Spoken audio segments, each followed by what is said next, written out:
Is this on? It was on.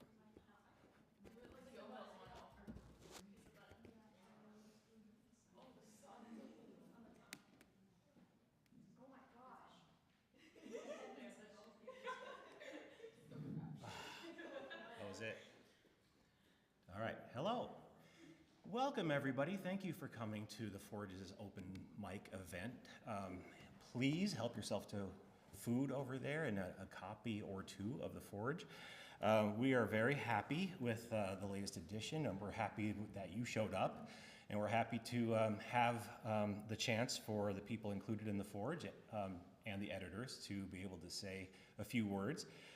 If you are included in the Forge and you would like to read your entire piece, you are more than welcome to do so. If it's a very long piece, feel free to read a couple of pages, maybe from the beginning and the end, if it's a 10-page story or something like that. If it's a poem, please read the whole thing. In the past, we've done this and people have been too shy and they've just gotten up and said, I wrote this poem, and then they sat down. We want to hear the poem, so we do want to hear some of the words. And also, if you're an artist that was included in the Forge, it might seem strange to be invited to an open mic to talk about your art, but we would love to hear the process. What was it that inspired you to do this? What was how many times did it take before you got it right? We want to know anything that would be kind of informative in the building or the context of the piece. We've worked with it for the last 6 weeks or so, we don't know any of the background, and so it's always nice to hear the stories behind some of these creations. So we would like to, again, thank you all for coming. I would like to thank the editors of this particular issue, 23 in particular, and if they could all come up. We've got Aliana Freund, we've got Abigail Idso, we've got Cherokee Warnicki, we've got Abigail Dreyer, I was gonna say Idso again. We've got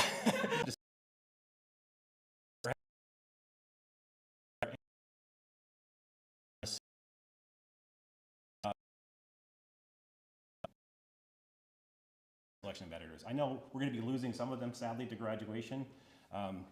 Even if I failed you in this course to keep you, I don't think it would work with 1 credit. So I can't do anything to keep you. But otherwise, if you I hope you return, because it's always nice to have returning editors.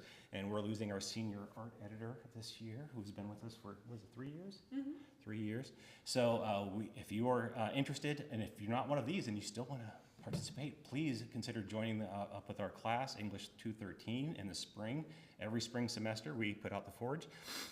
We would love to have you. So, without further ado, I'm going to let the editors take over, and if they want to begin the reading, but as I said, they can invite people up, or you can just volunteer, come on up, and we have until 7:30. If we're done before that, then we're done, I guess, until the food gets eaten up.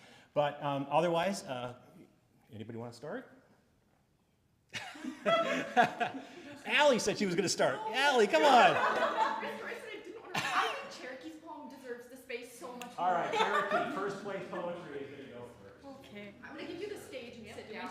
Okay. Thanks. Okay, so this poem is called The Span, and just a little bit of background before I read this. So I am in Professor Gruger's poetry writing workshop class, and for, I think it was week 5, we had to follow one of these prompts, and one of them that really stood out to me was like writing a poem about your writing process of poetry, and like kind of comparing it to architecture and how you would like to build that. And yeah, so this is The Span. I drive these iron syllables into the cold face of the cliff, praying the anchor holds long enough for me to find the next word. This wielding of one desperate thought to the next continues until a bridge begins to stretch over the abyss, and I feel the strain in the metal. I pull the cables of a stanza tight, listening for the snap of a weak link or a verb that can't carry the weight of the air. The fog swallows the other side, but I keep driving rivets into the dark, trusting the architecture of the image to lead me across the gap before the sun burns the whole structure away. Thank you.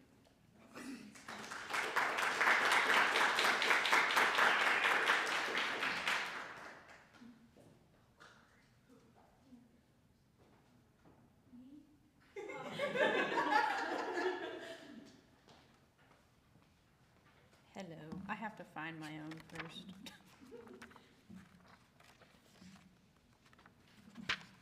Okay, so I wrote on page 29, Life, Liberty, and the Paradox of Identity, Critique of the Declaration and Playing in the Dark. This was written for American Lit 2 with Professor Brister, first semester of this year, and we were supposed to write using Toni Morrison's Playing in the Dark and critique or compare it to any of the literature that we read that semester, and I chose the Declaration. I'm gonna read the first paragraph and the last one because it's kind of long. Toni Morrison's Playing in the Dark, Whiteness and the Literary Imagination introduces a new critical framework that, when applied to Thomas Jefferson's Declaration of Independence, allows the foundational document of America to be deconstructed and reanalyzed within racial dialogue and critique. Morrison's critical analysis examines how American literature is dependent on racial constructs, namely the erasure or distortion of African American and Native people, and the normalization of whiteness, arguing that a real or fabricated Africanist presence was crucial to its own sense of equality, liberty, and civic principles. The Declaration of Independence and Playing in the Dark reveal that America's identity is fabricated through the exclusion of African American and Native presence and the severing from British monarchy, a construct that has produced the enduring contradictions in both American literature and politics and has led to prevailing inequalities within the nation. And then the last paragraph is on 32. In constructing a national identity in the erasure and mischaracterization of African American and Native presences, in the disconnect from the throne, Jefferson paved a disillusioned path for the American literature and politics to follow. As the debate on equality and justice for all continues into the modern era, Morrison would describe the path that Jefferson wrote as the haunting, a darkness from which our early literature seemed unable to extricate itself, one that suggests the complex and contradictory situation in which American writers found themselves. The United States, created through the writings and advocacy of a contradicting author, continues this paradoxical and complex American identity, one that prides itself in the othering from neighboring nations, people, and ideologies, and gives itself a sense of heroism for its conquering and detachment from other countries. The Declaration of Independence, serving as the foundational scissors that cut away America from Britain and fashioned its own nation, is riddled with these contradictions of belief and self. These fragmented ideas did not remain inside the document itself, instead bled out into the rest of American literature, identity, and government. This declaration, one that is supposed to serve as the guiding foundation for the nation and reflect the views, liberty, and inclusions of the people, fails to represent the very values it claims. For a country that has been led by only one black president, one Native in cabinet roles, and an increase in the criminalization of other ethnic groups, it is becoming evidently clear that the people cannot look to its own nation and see themselves reflected back, tracing all the way to the very declaration meant to give them this right of an American self. In looking at Jefferson's Declaration of Independence through Toni Morrison's critical lens, it seems that the nation, built on erasure and paradox, is still in search of its true, equal, and endowed identity.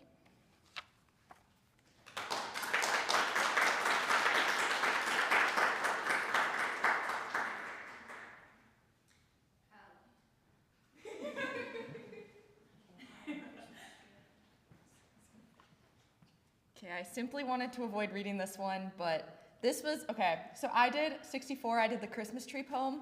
This one was especially done for Dr. Brister because he said no one would do it, so I proved him wrong.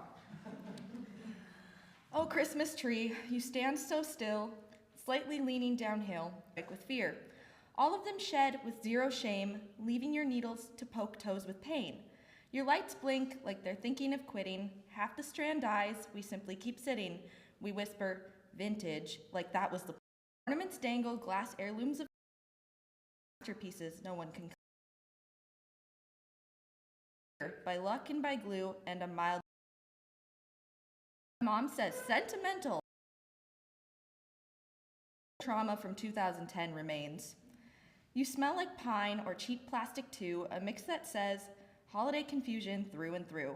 There's a star on top, shining bright, a symbol of hope, tradition, and chance of electrocution.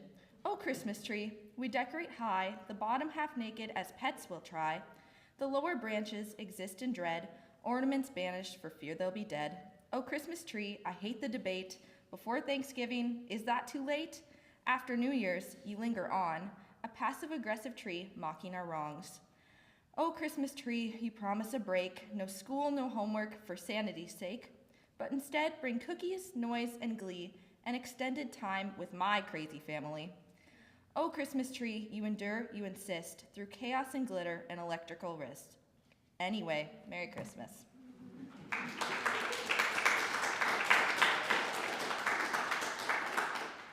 And this does not have to be the editor's show. If you would like to come up and read, if you were in the magazine, we would love to have you. I know we've got a first place fiction winner out there.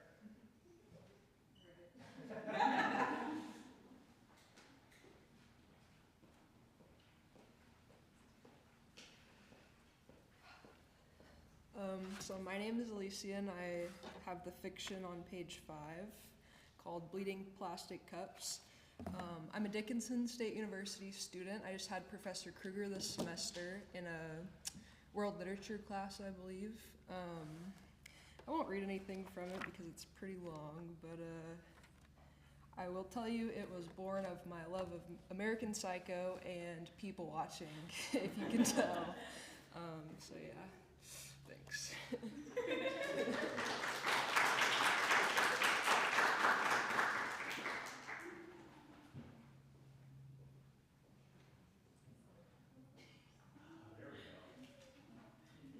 How long now, folks?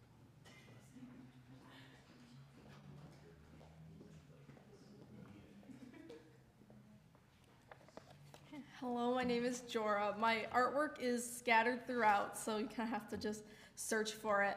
But all of the pieces were things that were in my senior capstone art show, Bloom.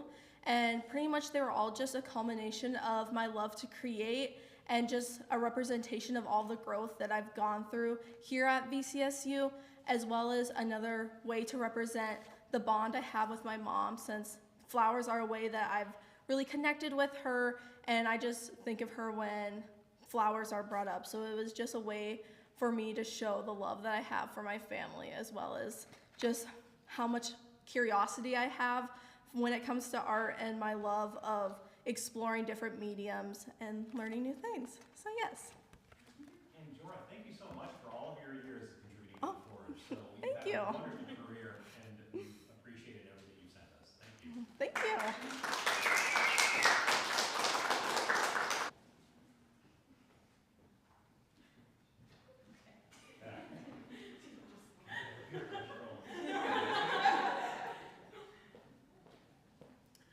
Okay, so I have one painting.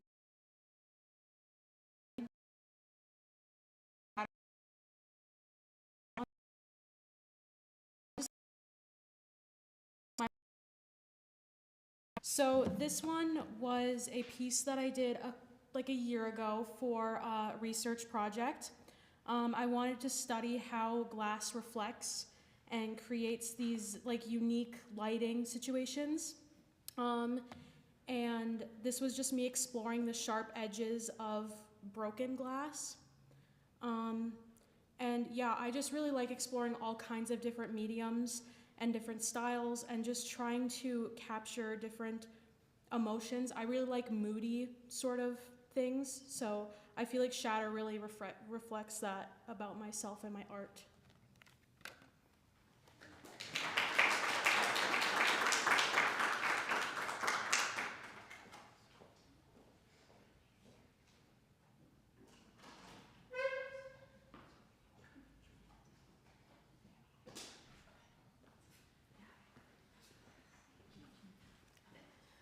Hi there, I'm Dana Arp.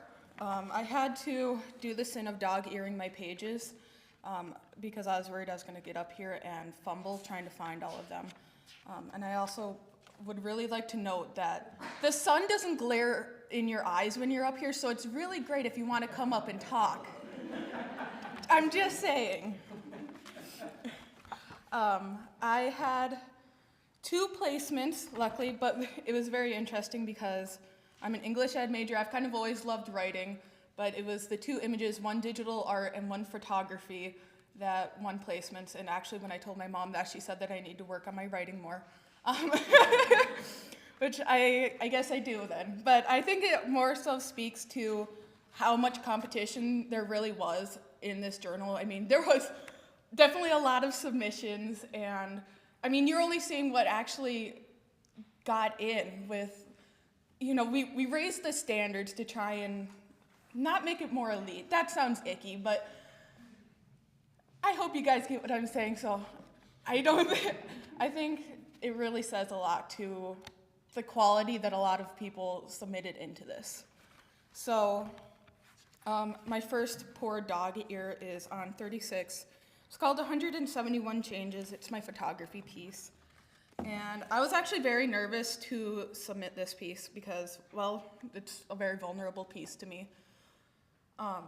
I've kind of held the mindset for a very long time that the body is inherently non-sexual and it's a story of your life.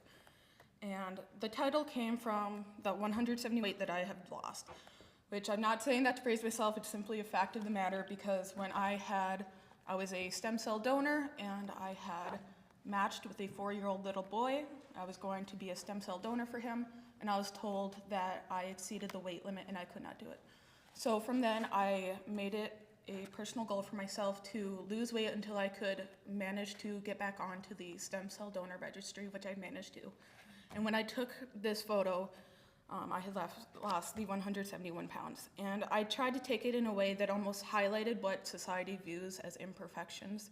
So between, you know, the rolls and the messy hair and the dangling arm fat that we so desperately hate, I wanted to try and highlight it and show that it's for someone who hates to be a judge of something without knowing the facts and seeing it with my eyes. So I made it a challenge for myself to go out and explore what made me uncomfortable so that I could explore the truths. And it was so incredibly disturbing that I felt like I needed to almost bring more attention to it, even though I recognize that it is a very public thing. It just felt very important to me. My third piece on page 50. So I actually didn't come up with the title, Cherokee came up with the title. So you can thank her for that. Type in the letters, ask it how you feel. Find comfort in the cold, something unreal. Icy responses, human spirit replica, stolen valor, mechanical propaganda. Hold their plastic hand, kiss their metal ass. Feed them all you know, look through your nose-tinted glass. Train them in the art of deception, let them train you like a dog. Obedience to your overlord, that cold, dead AI pedagogue. I like to think that the subject on that is pretty clear by the end of that. My last one is on page 96, and I hope that it doesn't come across as me trying to brag by going through all these. I just really have a lot of pride in this event, and I'm trying to make it last as long as I can, maybe for some selfish ego, but. So, defrosting history on page 96. You simply can't tell me, oh, I should state before I say this, I am not a Spanish speaker, so for the people that I know in the back, I hope you don't judge me too harshly on this. You can't tell me history doesn't repeat itself. I simply won't listen. They say the angel of death died in 1979, yet Gregory Bovino walks the streets in Minnesota. They tell us what we see. George Orwell once told a story. Ministry of Truth, Big Brother, Thought Police, Caroline Levitt. Oops, did I say that? Oh no, I have to be careful now. A frown at the wrong people, the death penalty. Expedited, blood on the streets, red in the snow, endless candlelit vigils. They're on the side of justice, but they hold kids hostage. Don't let them in without a signed judicial warrant. Señor, ¿cuál es su nombre? His car is left abandoned. The Führer's reign of terror lasted from 1933 to 1945. But I believe history repeats itself. Why aren't they listening? Thanks.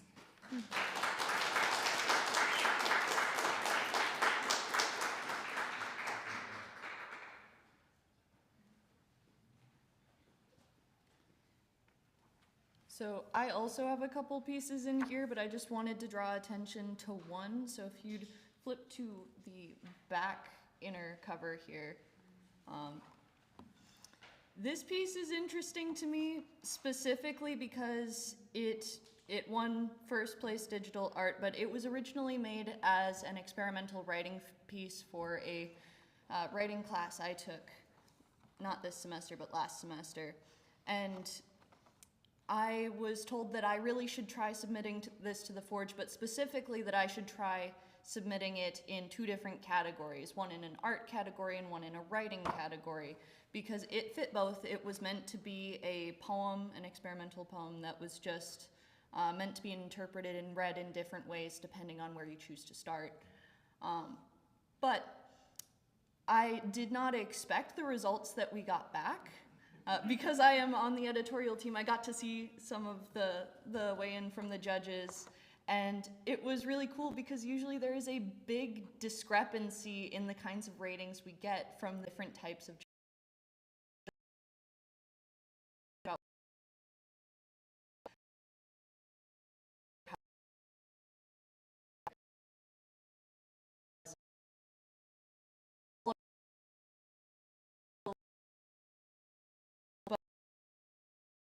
of the ratings were pretty much the same from both departments. So that was really interesting to see.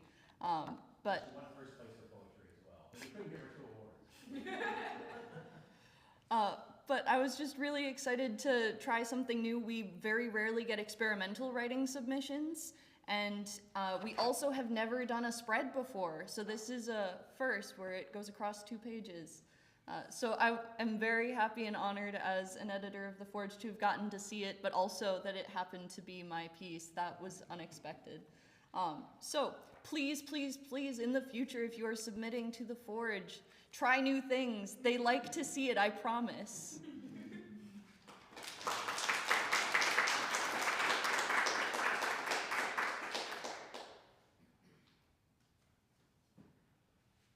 other takers from the audience?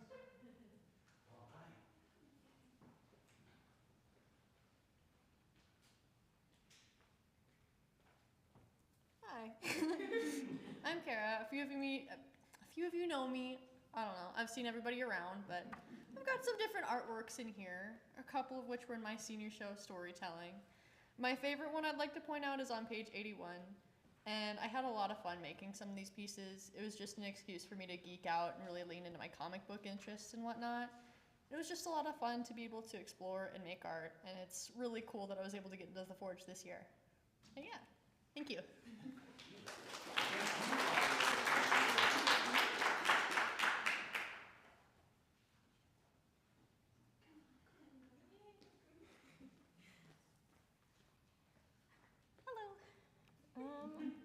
See if I can find my thing. Oh, there we go, that's good. Okay, so I got a couple of things in here. I have a poem called, I can't remember the page it was on. Oh, page 67, it's called Catharsis. I'm not gonna read it because I want to talk about something different, but that one was just kind of an interesting, like, I don't write a lot of poetry, but I really enjoy poetry, so this was kind of one of my first sort of serious attempts to just give it a shot. I wasn't expecting a whole lot when I submitted it, so I'm glad it made it in. That's kind of neat. And then I also have a photo on page 93 called Isolation.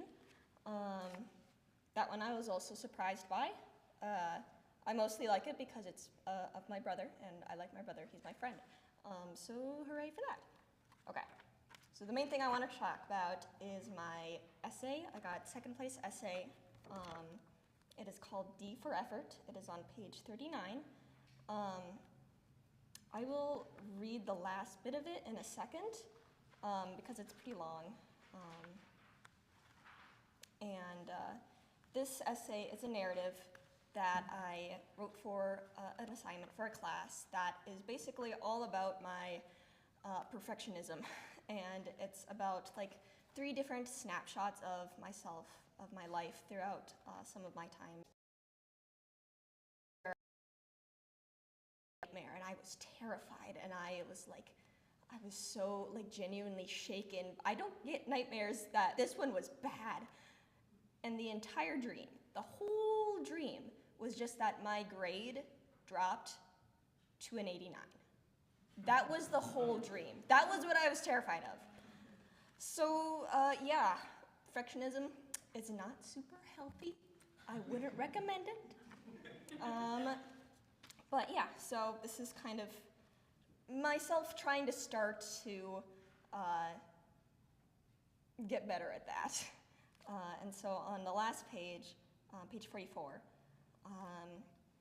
I say, I realized I could also search for support in my teachers. I wish it wouldn't take me breaking down in front of them for them to offer their support in the future, but maybe that means I should go out of my way to ask for it. Surely I can reach out when I struggle, asking for clarification, guidance, and even reassurance.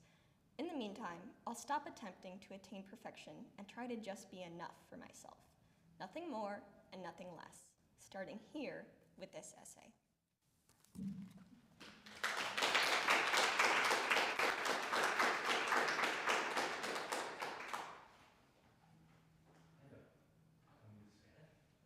We've got a special guest who will read the Spanish and the English translation of the translation piece we have this year. I'm gonna read it in Spanish, and you're gonna read it in English. Okay? So, We'll read along in English. so page 82. Before I start the reading, so I'm the Spanish teacher here at VCSU, and in Medellin, the city where I'm from, we have this contest called Medellin en 100 palabras, Medellin in 100 words. So I try to replicate like the idea of writing something about Valley City with my students. So I'm gonna read it. El martes pasado, Jorge Almada, un habitante de Valley City, hizo una llamada a la estación de policía de Valley City quejándose de un ruido que vino de sus vecinos, Marta y Tomás Pamela. Dos policías respondieron a la denuncia. En cuanto llegaron a la dirección, las luces estaban apagadas y cuando empezaron a acercarse a la puerta principal, una televisión cayó de la ventana del segundo piso. Al haber sido tomados desprevenidos, los oficiales Ruth y Manolo sacaron sus armas y se acercaron a la casa. La puerta se abrió por sí misma y los oficiales encontraron la casa en un estado muy desordenado. Desde el sótano, los policías pudieron oír un grito. Corrieron a las escaleras y encontraron una escena horrorosa. La señora Pamela y su esposo, Tomás, exclamaban lo que parecía ser conjuros en latín. Había más de 100 ranas en el suelo, todas habían sido personas alguna vez. La pareja estaba transformando los desconocidos del pueblo en ranas. Esto podría resolver cientos de casos de personas desaparecidas. Testimoniales, testigo. Espero que este evento traiga consuelo a las familias de los perdidos, además que la pareja devuelva a las personas a sus formas originales. Gracias. Thank you.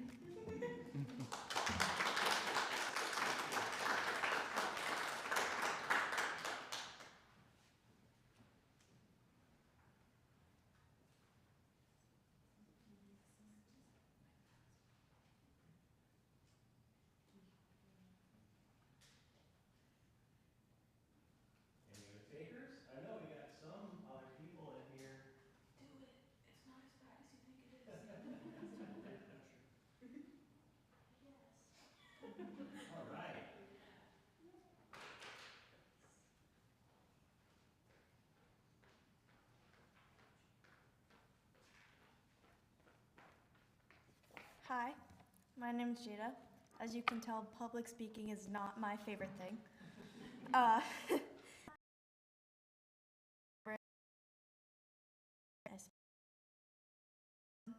With the inspiration I took from this, it was to build a collage, and we were able to take pictures around town in Valley City, so we had like one whole hour. And I was like, well, you know, kind of places around Valley City are like rugged and like just cool, like old vintage looking things, like the little clock over by the bridge and whatnot. And I was like, well, I kind of like vintage things, and I think it would be really cool to represent that. And I was getting a lot of inspiration from like David Bowie in the 70s, like 60s and 70s when I created this. So I was like, well, why not? And I thought it was also really neat of me to add like a comic type style to it as well. More of like a 50s theme in the comic as well to represent it being like old and vintage as well. So, yeah.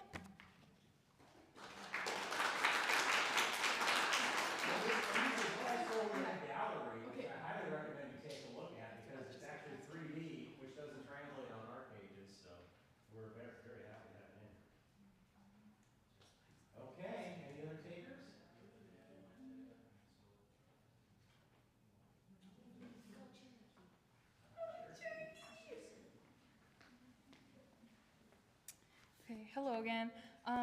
So on page 46, I have a poem called The Quiet Glow. I decided that I didn't want to read this one because it really is just a poem that is up to your own interpretation.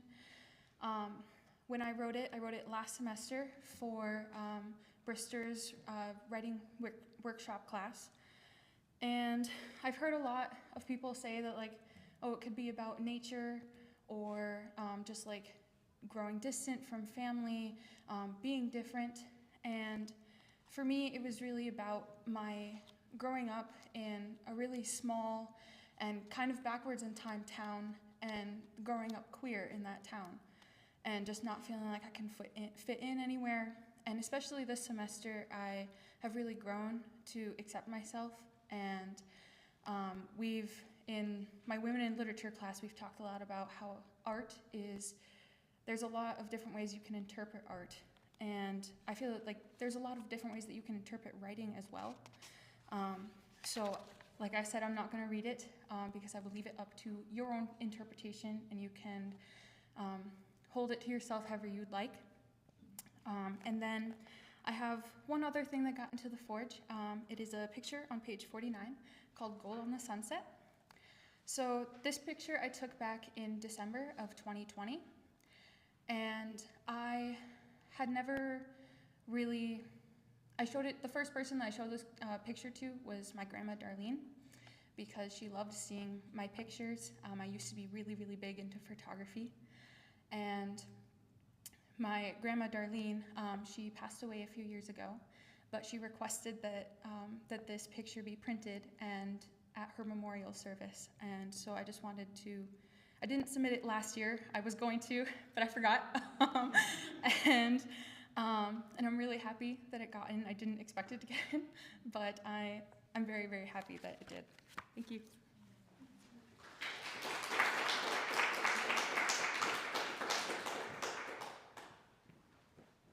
We're not here to read a piece. We just want to say thank you so much, amazing mentor, and he helps us all get ourselves in check.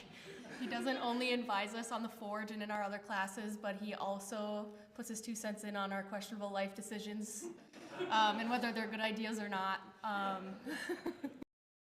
To look up. Great semester, getting to work with him on such a great. Yeah, round of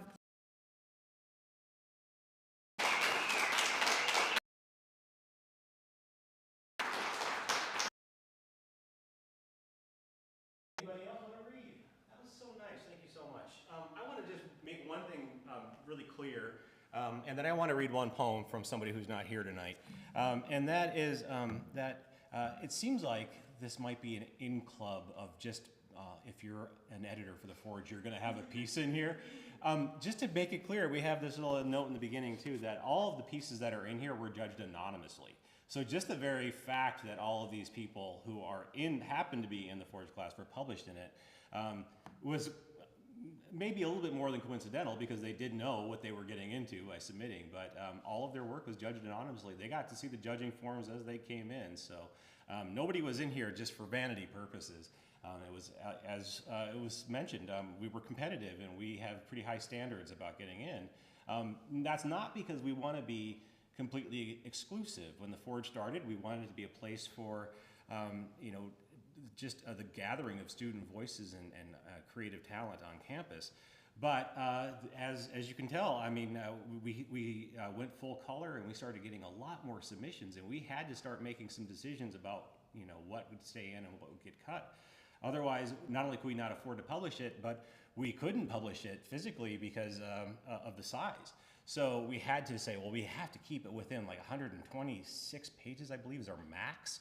And we get more submissions than that. And so I think that speaks to the growth of the magazine, and also the fact that we're full color, so that is making more and more artists submit, and we are very grateful for them. We wouldn't win awards if it wasn't for the art and the quality of the writing that we have in here. So thank you very much for that. And I am very thankful to the editors. Thank you for being so nice to me, but it was all your work. I mean, really, I couldn't have done it without you. No.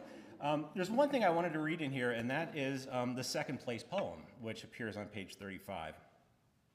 And I want to say, learning about some of these art pieces, I mean, learning about, Cherokee's photo and not knowing any context about that being a memorial picture, learning about Dana's picture in that context, learning from Jorah about her pictures. As I said, I just work with these images, and we all work with them to include them. And we're just happy that, when it appears on the table of contents and everything looks right. But then we get to hear the backstory, and it's like, wow, that's the thing I've been working with for the last few weeks here. It's amazing. So I'm really grateful to hear these stories. And so that's the price of admission, is you get to hear the backstories, the deep cuts that people don't know if they're just picking this up casually. But on page 35, the poem Tennessee appears. This is a sonnet. And this is written by Christopher Hampton. And he is a student who is one of our prison education population students. He's at the JRCC Correctional Facility for one more year, I believe. And just a remarkable guy. I mean, really smart, really engaged, really personable. And when I taught this summer Intro to Literature at the prison as a first time teaching at the prison. And a lot of people were like, oh, aren't you scared? Aren't you scared about going there? And I'm like, well, no, I'm as a little anxious as we would be in any new teaching situation. But getting there, I mean, the students are so receptive, and they were so kind and so happy to be there. And I mean, I'm sure students in here have all been in classes where you've had people that do not want to be in that class. Everybody in this prison class wanted to be there. Well, they wanted to be there a lot more than their jail cells. So in any case, I don't know if it was just me, but or the fact that they were learning something, but it was such an amazing experience. And as one of the assignments in Introduction to Literature, I say, okay, well, we're going to read a bunch of introductory poems, some of the greatest hits of poetry past, and we read some sonnets. And so one exercise I have in class is, here's a little template, write a sonnet using this template.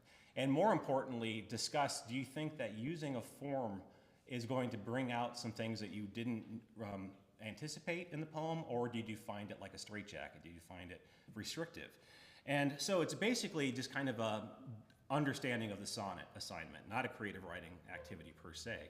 But Christopher Hampton wrote this sonnet for a class activity, and he was so into it that he wanted to go back and work on it more, and then he submitted it to the Forge, and we corresponded about it a little bit. I was very happy that he did. He has 2 poems in here, if you'll notice, but this one won second place.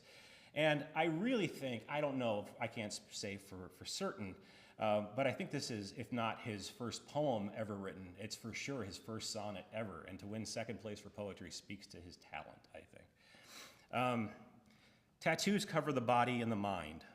Soul, sorrow, shame, metaphorical, lame, learned only on the way, love always fades.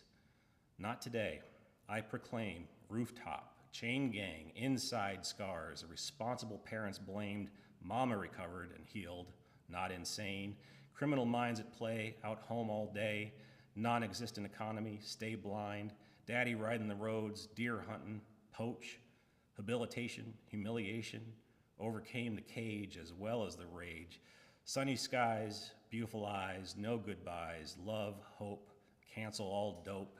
Education saved me from generational tattoos. So, yeah. Not bad for his first publication. We have time left if anybody wants to come up and read. Otherwise, please help yourself to more refreshments. Take another copy of the journal to go. But otherwise, thank you so much for coming. And we really hope you enjoy this issue of The Forge now that you have some time to mingle with the creators, but also to read it for yourself. So I hope we get to see you next year. And I hope some of these editors return, except for the graduating ones. Go off. Thank you. We do have, if you want a prize, we have a tax form for you to fill out, and we have our student worker who can deliver them tomorrow, so you can get paid quickly. If you got on the prizes page, just find your name there, and you can. If you won multiple prizes, you'll have to fill out, I think, only one form. So we have the forms back there and pens if you want to fill it out now. If you don't, then I'll send everybody who was on the prizes page an email with the tax forms on there. But if you do it today, you'll get paid faster. So thank you all for coming, and please fill out your form on the way out.